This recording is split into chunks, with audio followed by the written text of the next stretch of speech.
농부이신 주님께서 우리의 삶에 생명의 씨를 뿌려주시고 이제 가을이 되어 주님의 열매를 기대하고 계시는데 저희 각자의 삶에 귀한 성령의 열매가 맺어지기를 원합니다.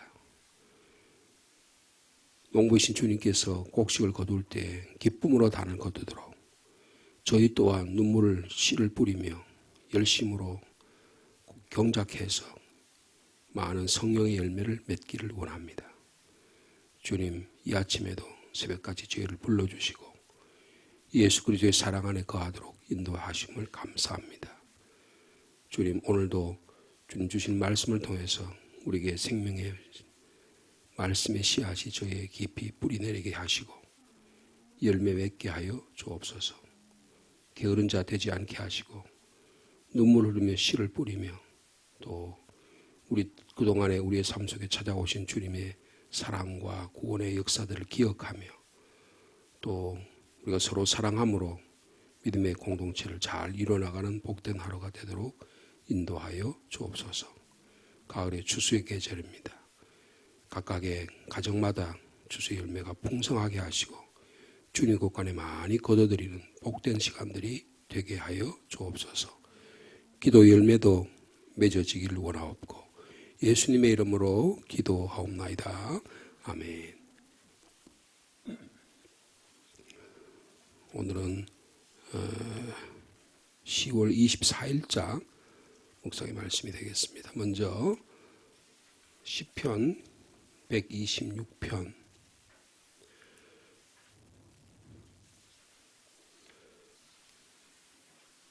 시편 126편 성전에 올라가는 노래 한 절씩 교독하시겠습니다.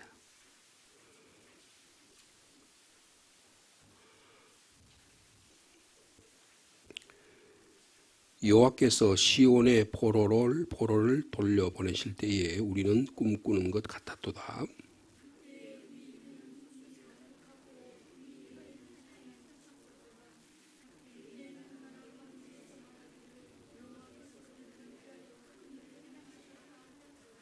여호와께서 우리를 위하여 큰 일을 행하셨으니 우리는 기쁘도다.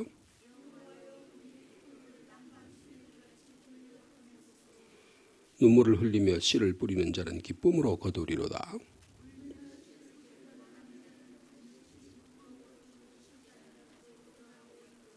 아멘. 이어서 예레미야 23장 9절에서 15절까지 말씀이 되겠습니다. 구약성경 예레미야 23장 9절 말씀 제가 먼저 읽습니다. 선지자들에 대한 말씀이라 내 마음이 상하며 내 모든 뼈가 떨리며 내가 취한 사람 같으며 포도주에 잡힌 사람 같으니 이는 여호와와 그 거룩한 말씀 때문이라.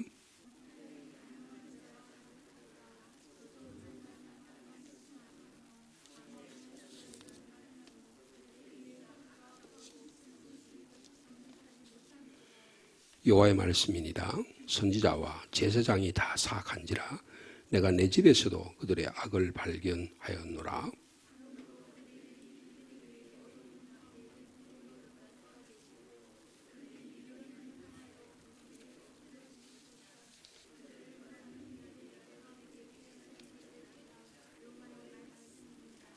내가 사마리아 선지자들 가운데 우매함을 보았나니 그들은 바알을 의지하고 예언하여 내 백성 이스라엘을 그릇되게 하였고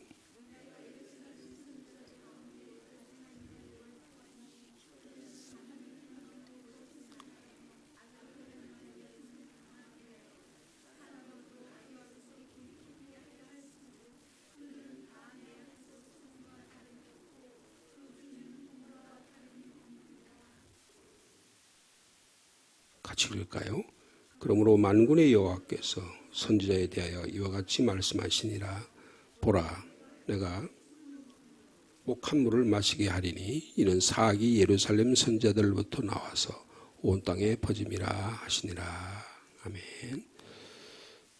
그리고 마지막으로 히브리서 말씀이 됩니다. 히브리서 7장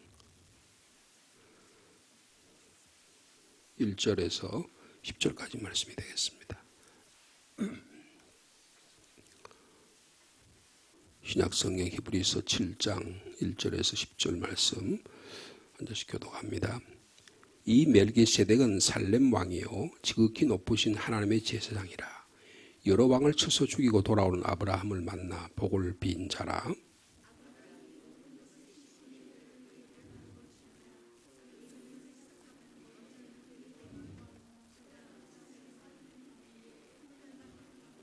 아버지도 없고 어머니도 없고 족보도 없고 시작한 날도 없고 생명의 끝도 없어 하나님의 아들과 닮아서 항상 제사장으로 있느니라.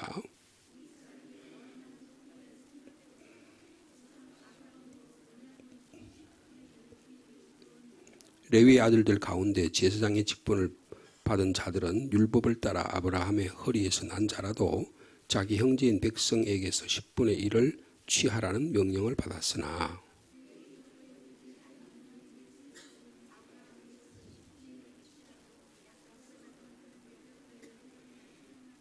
논란의 여지 없이 낮은 자가 높은 자에게 축복을 받느니라.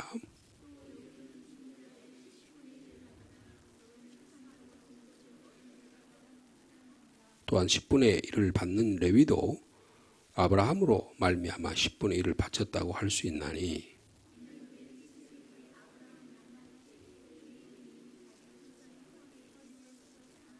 아멘. 오늘은 이 말씀 가운데 시편의 말씀 잠깐 같이 묵상하려고 합니다. 시편 126편은 성전에 올라가는 노래라는 제목이 붙여있는 일련의 찬양 가운데 한 부분입니다. 이거는 우리가 짧은 시편이기도 하지만 아주 명확하게 어떤 역사적 사실과 관련이 있다는 걸 볼 수 있습니다. 우선 1절에 나와 있죠. 여호와께서 시온의 포로를 돌려보내실 때라고 그렇게 기록하고 있습니다. 그러니까 주전 538년에 고레스라고 하는 왕이요, 페르시아의 왕이 바벨론으로 포로가 잡혀있던 이스라엘 백성들을 고향으로 돌아가도록 명령을 내렸습니다. 그러니까 해방선을 한 거죠. 그 해방선을 한 것을 기억하는 그런 시편이라고 볼 수가 있습니다. 이것은 이스라엘 역사에 있어서 대단히 중요한 이스라엘 역사의 기록이라고 볼 수 있어요. 그래서 예를 들면은 애굽에서 이스라엘 백성이 해방됐을 때 출애굽기 15장에 보면 내가 여호와를 찬송하리니 그는 높고 영화로우시며 말과 그 탄 자를 버리셨음이니로다. 그는 나의 하나님이시며 내가 그를 찬송할 것이요 내가 그를 높이리라. 그렇게 모세와 또 미리암과 그 백성들이 홍해를 건넜을 때 그 구원의 감격을 찬양합니다. 오늘도 보면 시온의 포로로 해방이 되었을 때 기쁨이 넘치고 입에는 웃음과 혀에는 찬양이 넘쳤다. 그렇게 말씀하고 이웃 사람들도 야, 저 이스라엘 백성이 해방이 됐구나. 그렇게 하나님께서 그들을 위해서 큰 구원의 일을 행했구나 라고 하는 칭찬하는 그런 모습이 보여지고 있습니다. 그래서 이 기쁨이라고 하는 게 얼마나 중요한가 하는 것을 말씀하고 있습니다. 다윗도 그의 전 생애를 보면 여호와는 나의 목자시니 내가 부족함이 없다라고 하나님께 찬양을 제사를 드리는 것을 볼 수 있습니다. 여호와는 나의 하나님 반석이시오 나의 요새시오 나의 건지시는 자시다. 여호와는 생존하시 내가 나의 바위를 찬송할 것이다. 그렇게 말할 정도로 여호와 주는 나의 등불이시니 여호와께서 나의 흑암을 밝히신다. 그래서 내가 주를 의뢰하고 적군을 향하여 달리고 내 하나님을 의지하고 성벽을 뛰어넘는다. 그렇게 고백할 정도로 하나님의 구원의 일을 감격을 기뻐하는 것을 볼 수가 있습니다. 또 오늘 본문은 그중에 가장 기쁨은 포로의 귀환의 기쁨이에요. 이걸 우리 개인적으로 말하면 죄와 사망에서 우리를 해방시켜 주신 기쁨이다. 그렇게 표현할 수가 있습니다. 그래서 이사야 40장에 보면 너희는 위로하라. 내 백성을 위로하라. 그 복역의 때가 끝났고 그 죄악의 사함을 얻었느니라. 그렇게 말씀하고 있거든요. 그래서 이 기쁨을 그리스도인의 삶을 어떻게 보면 기쁨이라고 볼 수가 있어요. 그리고 또 오늘 보면 꿈에 비유하고 있습니다. 우리는 이 포로로 도저히 일어나지 않을 것 같은 일이 일어난 거예요. 설마 예레미야가 예언한 이 약속의 말씀이 70년에 일어나겠냐라고 생각했는데 그게 꿈같이 일어나게 된 것입니다. 그래서 저는 이 말씀을 묵상하면서 하나님께서 역사하셔야, 하나님께서 사건을 일으키셔야, 하나님께서 우리 삶 속에 오셔서 우리를 만져주셔야, 하나님 우리를 타치해 주셔야, 하나님 우리를 말씀해 주셔야 우리 안에 비로소 어떤 일이 일어난다는 거예요. 여러분 고요한 호수에 물에다가 돌을 탁 던져야 거기에 파물이 일어나고 어떤 일이 일어납니다. 하나님께서 우리의 삶 속에 찾아오셔서 예수 그리스도를 우리의 구원자로 보내주셔야 비로소 우리 안에 새로운 역사가 일어나게 되는 것입니다. 오늘 아침에도 하나님의 성령께서 우리의 마음을 만져주셔서 우리의 삶에 역사하시고 말씀해 주셔야 우리의 삶의 변화가 일어나게 되는 것입니다. 그래서 이런 놀라운 구원의 역사가 저와 여러분 가운데 넘치기를 축복합니다.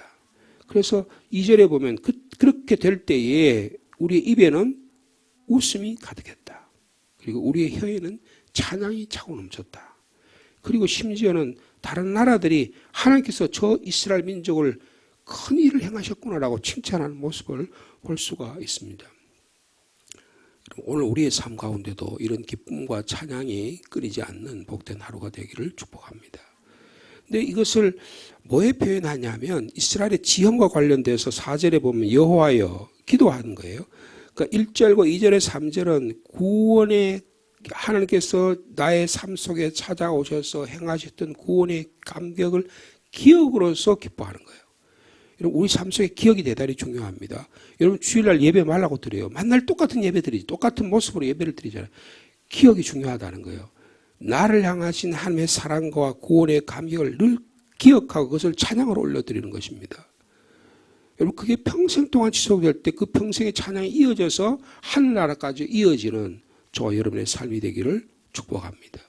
이거보다 더 기쁨이 없다는 거예요. 그래서 기쁨은 우리 그리스도인들이 표시할 수 있는 가장 중요한 삶의 모습이라 그렇게 볼 수가 있어요. 여러분 성령의 9가지 열매 가운데 사랑과 희락, 기쁨도 성령의 열매라는 거예요. 여러분 가나의 혼인잔치를 벌이셨는데 왜 가나의 혼인잔치에 물 가지고 포도주를 만들었을 때 온 그 잔치에 참여한 사람들이 기뻐했다 그랬어요. 여러분 하나님의 나라는 기쁨의 나라라는 것을 상징적으로 보여주는 것입니다. 이것은 기쁨은 또한 그리스도의 제자의 모습인데 이것은 우리가 제자가 되면 우리의 삶 속에 자연적으로 나타나는 그 모습이 기쁨이라는 겁니다. 여러분 우리 안에 내면에 차고 넘친 게 있어야 기쁩니다. 지금 가을인데 추수의 기쁨이 있어야 막 곡식을 내가지고 막 하면 마음이 뿌듯하잖아요. 소득의 열매가 있어야 결혼했는데 자녀가 태어났을 때 그 가정에 기쁨이 있잖아요. 이게 다 기쁨입니다. 생기가 넘치는 거예요. 근데 오늘날 우리가 기쁨을 어디서 찾으려고 그러냐는 거예요. 하나님 안에서 구원의 감격 안에서 예수 그리스도 안에서 찾으려고 그러지 않고 뭔가 일을 해가지고 결과를 만들어내야지만 기쁨이 있다고 생각해요. 대부분의 기쁨을 어떻게 찾으냐면요. 텔레비전 앞에서 찾으려고 그럽니다. 텔레비전 안에서 개그맨들이 막 웃겨야 여러분 기쁨을 얻으려고 해요. 경기장에 가지고 막 공을 상대방 선수가 탁 넣어가서 뭐 점수를 내거나 골을 넣어야 기쁨을 차지하려고 그래요. 근데 거기는 뭐가 필요하냐면 대가가 필요합니다. 여러분 상품 하려고 가보려면 돈을 넣어야 되는 거예요. 오락산업이 오늘 엄청 발달합니다. 근데 오락산업을 가지고 기뻐하려고 그래요. 마약을 마시거나 도박을 하거나 성적 쾌락을 느끼거나 일시적인 쾌락을 통해서 기쁨을 느끼려는 거예요. 여러분 이게 엄청난 거대한 기업입니다. 엔터테인 사업이 예? 그래가지고 여러분 최근에 여러분 뭐죠? BTS요? 여러분 그 왜 남자 우리나라 아이돌 그룹이 있잖아요. 그 BTS라고 하는 그 기업이 속한 게 엄청 큰 기업입니다. 예? 그리고 거기에 무슨 뭐 뉴진스요? 뉴진스라고 텔레비전에 많이 나오잖아요. 그 그룹에 속한 한 또 그 엔터테인먼트 회사예요. 그런데 그 권력을 누가 차지하냐? 그 때문에 그 여자 민희진이라는 뭐 어도에 뭐하고 막 갈등을 일으키잖아요. 좀 그게 더 뭐냐면 오락 산업입니다. 오락 산업이 엄청난 기업이에요. 그 권력을 누가 차지하느냐는 거예요. 여러분 그걸 통해서 사람들에게 기쁨을 준 다음에 그 기쁨을 대가로 돈을 요구하는 겁니다. 근데 그 돈을 안 내면 여러분 기쁨이 없는 거예요. 오늘날 우리들의 기쁨이 정말 어디서부터 오느냐는 것을 우리가 한번 살펴보아야 하는 것입니다. 그래서 이런 삶의 기쁨을 이런 것을 우리가 찾으려고 하는 오늘 현대 사회 가운데 살아가고 있다라는 것을 우리가 꼭 기억해야 할 것입니다. 그래서 첫째로 기쁨은 기억으로서의 기쁨이 있어야 된다. 근데 그 기억은 하나님께서 나를 향해서 구원의 역사를 일으키신 기억이 우리 가운데 있어야 되는 거예요. 우리가 어제도 수요일날 기도회 시간에도 우리가 요사이 갈라디아서 말씀을 읽는데 바울이 말이에요. 자기의 그 갈라디아에서 편지를 할 때 그 삶 속에 있는 가장 중요한 기쁨, 자유가 뭐냐 하면 다메섹에서 예수 그리스도를 만난 사건이에요. 구원의 기쁨이 있으니까 그걸 날마다 이야기하는 거예요. 사도행전에 보면 3번이나 이야기하는데 그 구원의 기쁨이 얼마나 강했던지 예수 그리스도 안에서 내 안에 찾아오신 그 사랑과 자유와 기쁨을 누리려고 이야기하는 겁니다. 여러분 그 기쁨은 날마다 새로 솟아나는 거예요. 여러분 이 구원의 감격이 날마다 새로워지는 저와 여러분의 삶이 되시기를 축복합니다. 그래서 이 기쁨이라고 하는 거 너무나 중요하다. 그러니까 다시 말해 기쁨에는 역사가 있다는 거예요. 기쁨을 많이 소유하고 누리고 살아가는 올 가을이 되시기를 축복합니다. 그다음에 기쁨은요. 기대로서의 기쁨이 있어요. 그러니까 아직 일어나지는 않았어요. 근데 그게 여러분 4절에 보면 여호와여 우리의 포로를 남방 시내들 같이 돌려 보내주십시오. 여러분 이게 남방 시내들하고 네게브라고 하는 곳인데요. 이 네게브는 이스라엘의 지형을 잘 이해하셔야 돼요.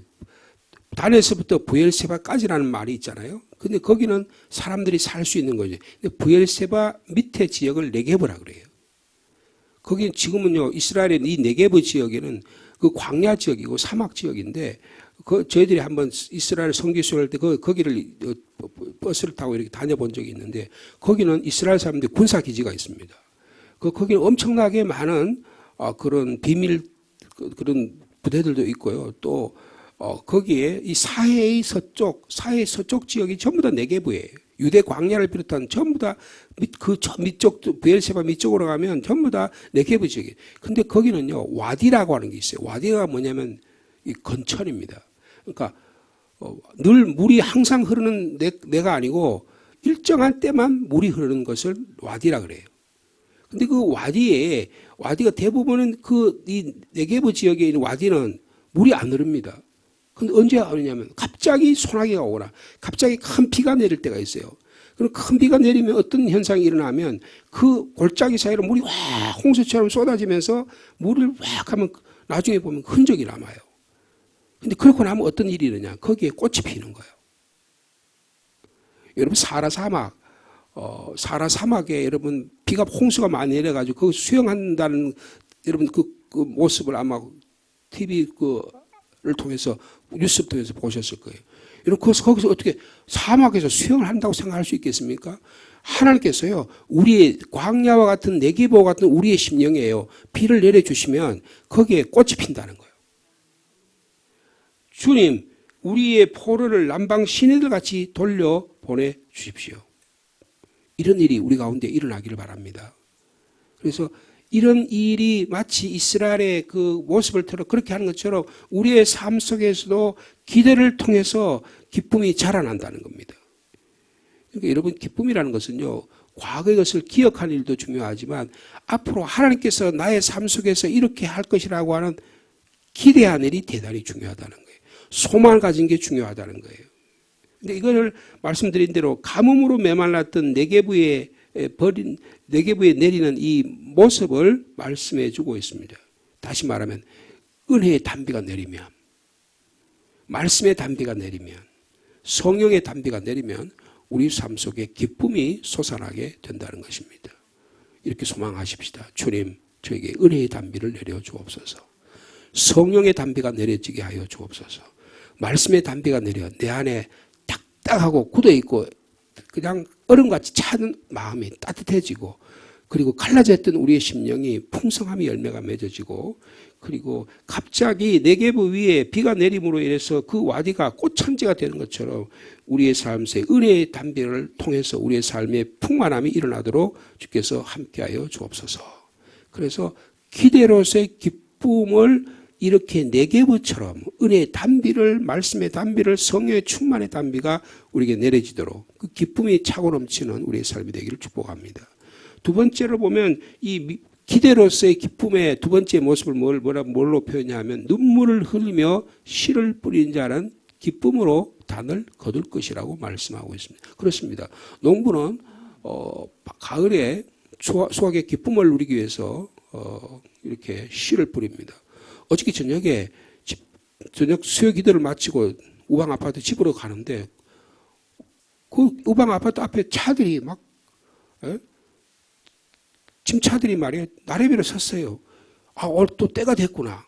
감을 말이에요. 감을 수확해가지고 한참 해가지고 지금 오늘 새벽 조금만 되면 이제 해가지고 농판장에다가 그거 하겠죠. 얼마나 그냥 꽉 채가 노란 그냥 감들을 채워가지고 여러분 그 농부가 기쁨이 얼마나 크겠어요. 야, 이번에는 이게 지금 단가가 얼마나 될까? 이 지금 알이 얼마나 굵어가지고 얼마나 받아줄까? 이런 그 기쁨을 가지고 하잖아요. 결실의 기쁨이 저 여러 가운데 일어나기를 바랍니다. 근데 이런 데는요, 과거에 아픔도 있어요. 수고도 있어요. 눈물도 있어요. 포르기 동안에 얼마나 고통스러웠겠어요. 뼛속 깊이 사무치에 있던 어떤 상처와 억울함이 막 서름들이 막 있을 거 아니에요. 예? 마음에 끝없는 사막들이 우리 가운데 펼쳐질 거 아닙니까?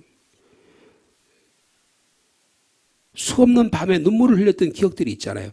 이런 것들을 아는 자들이 기쁨을 누린다는 거예요.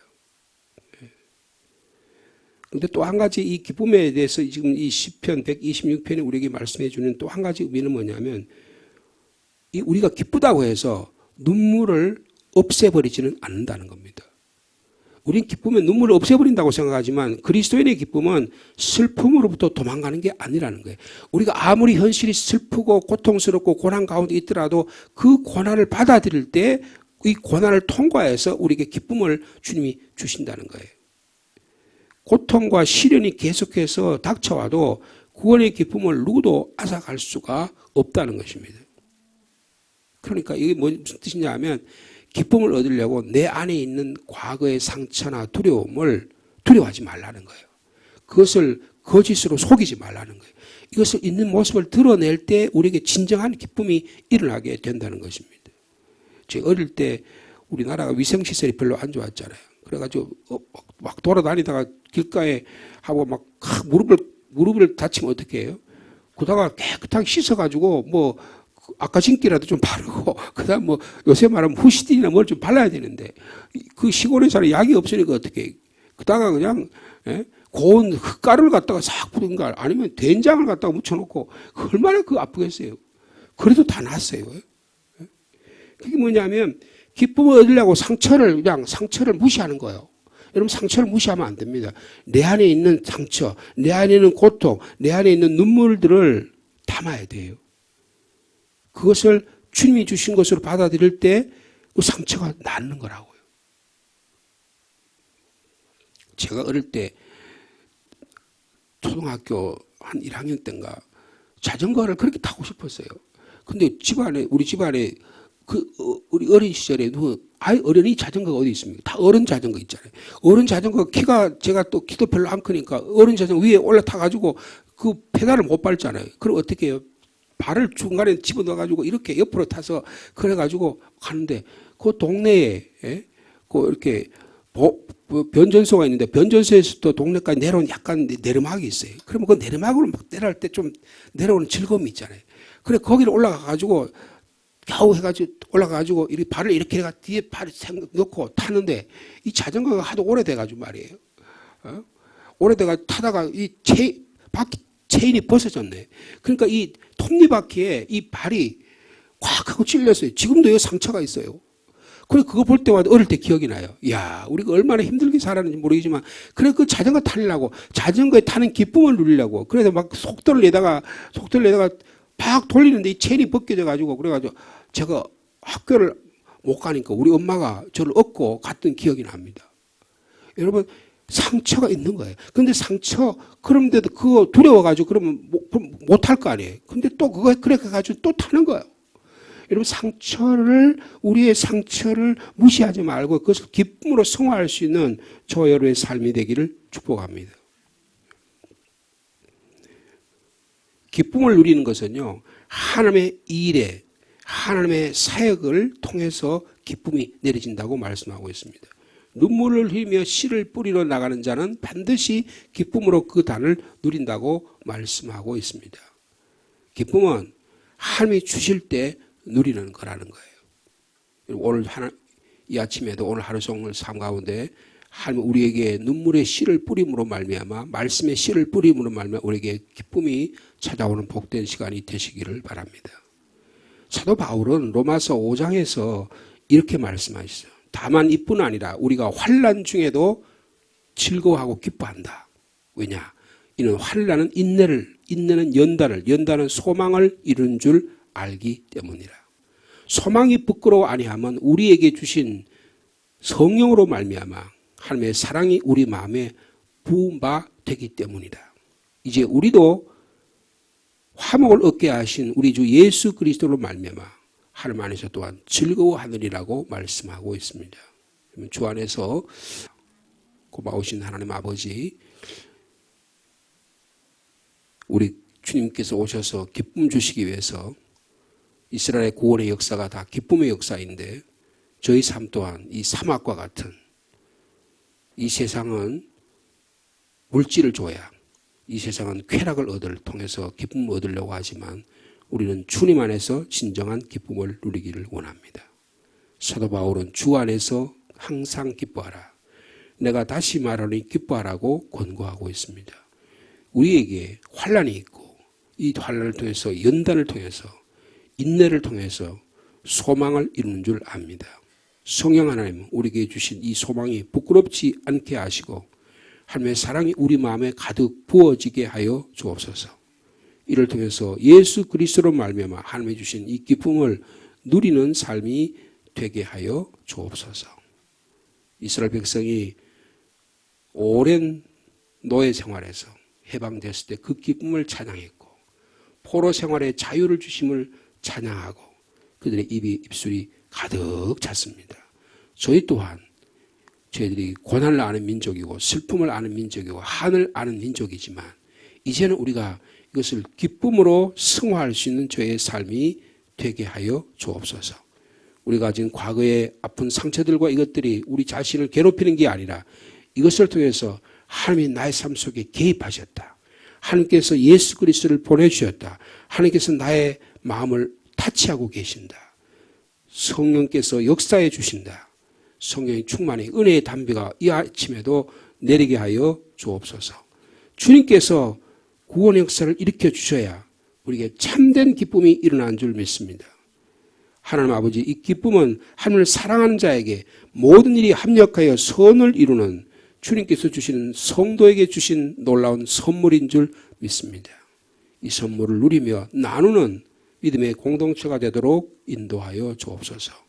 특별히 눈물을 흘리며 씨를 뿌리는 자는 반드시 기쁨으로 그 곡식단을 가지고 돌아올 것이라고 약속해 주셨사오니 저희가 끊임없이 눈물을 흘리며 기도에 눈물을 흘리며 말씀의 씨앗을 우리의 삶 속에 뿌려서 이 땅에 이 상주 땅에 뿌려서 우리 가정에 뿌려서 생명의 역사가 구원의 역사가 기쁨의 역사가 일어나도록 주께서 함께하여 주옵소서. 가을의 추수의 계절입니다. 이 상주 땅은 참으로 풍요의 땅입니다. 주님 모든 곡식을 기쁨으로 거두는 우리의 삶이 농부들이 되도록 인도하여 주옵소서.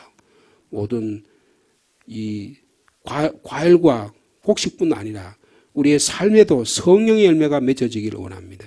성령의 열매 가운데 희락의 열매가 있습니다. 우리도 기쁨의 열매가 맺어지게 하여 주옵소서. 우리 안에 풍성함이 있어야, 우리 안에 차고 넘침이 있어야 이것을 나누고 기쁩니다. 날마다 빈궁하면, 날마다 가난하면 쪼그라져서 우리의 삶이 기쁨을 누릴 수가 없습니다.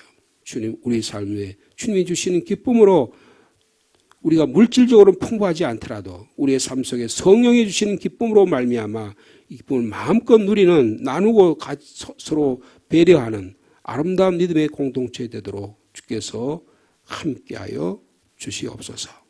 이 나라 이 민족에도 그런 기쁨을 주시고, 우리가 어려운 시절에 일제시대와 이 6.25 시절에 참 어려운 시절 가운데 우방국들이 전쟁에 참여해주고 그들의 생명을 우리에게 줬고 그들의 물자를 우리에게 줘서 우리가 이렇게 다시 일어나게 되었는데, 이제 우리가 받았으니 다시 나누어주는 나라가 되게 하여 주옵소서.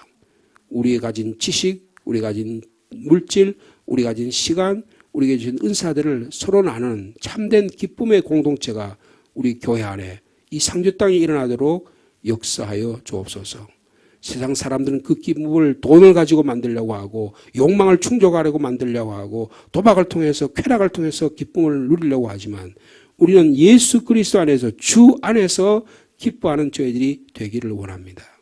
이 놀라운 은혜의 구원의 기쁨을 어느 누구도 앗아갈 수 없도록 이것을 기쁨을 퍼주고 나눔으로 말미암아 더 샘솟듯이 솟아나는 기쁨이 우리 가운데 있도록 주께서 축복하여 주옵소서. 하나님 아버지, 아직도 기쁨을 알지 못하는, 예수 그리스도 안에 주신 기쁨을 알지 못하는 자들에게 복음을 전함으로 기쁨이 풍성하게 솟아나도록 역사하여 주옵소서. 예수님의 이름으로 기도하옵나이다. 아멘.